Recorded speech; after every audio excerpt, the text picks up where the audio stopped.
Posljednjih godina položaj roditelja poduzetnika poboljšao se i u Hrvatskoj. Zaključeno je to na konferenciji Odgovorni poslodavci za odgovorno roditeljstvo koju su organizirali Hrvatska udruga poslodavaca i Jutarnji list.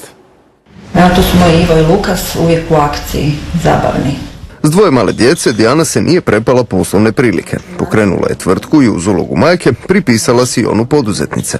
Ujutro vozim sina u glazbenu školu, u uredu sam nakon 9 sati, nakon svih obaveza u uredu imam sastanak sa klijentom, 7 sati poslovna večera vezana uz sutrašnju konferenciju, što znači da ću kući doći oko 9. Ručak smo skuhali za 2 dana ranije. Njezinu danu ni 24 sata nekad nisu dovoljna, kao ni drugim majkama koje rade u njezinu, a i drugim uredima. Zato je pokrenula i Mumforce, projekt koji potiče spajanje roditeljstva i poduzetništva. Da se poslodavci osvijeste koliko je to veliki teret i koliko moramo svi kao društvo biti puno odgovorniji prema potrebama žena i majki. Pa sve više tvrtki u Hrvatskoj, kako bi zadržale radnike, majkama i očevima nudi niz nematerijalnih pogodnosti.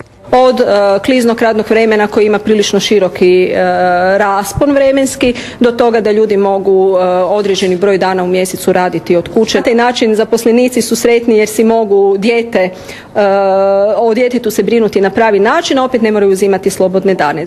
Od ukupnog broja u Hrvatskoj posao ima 58% žena i 68% muškaraca. Roditeljski dopust uglavnom je rezerviran za majke, a prošle godine iskoristilo ga je tek 1930 očeva. Naknade za vrijeme dopusta limitirane su na 3.991 kunu. Ministar rada Pavić najavljuje nova ulaganja države u položaj radnika. Uvjeti rada su nam jako bitni, da smo već ugovorili nekoliko desetaka milijuna kuna projekata koji će pratiti uvjete rada posebice u sezoni zajedno sa socijalnim partnerima. Također država je ove godine u europskim fondovima osigurala 300 milijuna kuna za produljeni rad vrtića. Roditelji su na poslu sve duže, a prema procjenama vrtićima za ovakav sustav rada nedostaje od 500 do 700 djelatnika.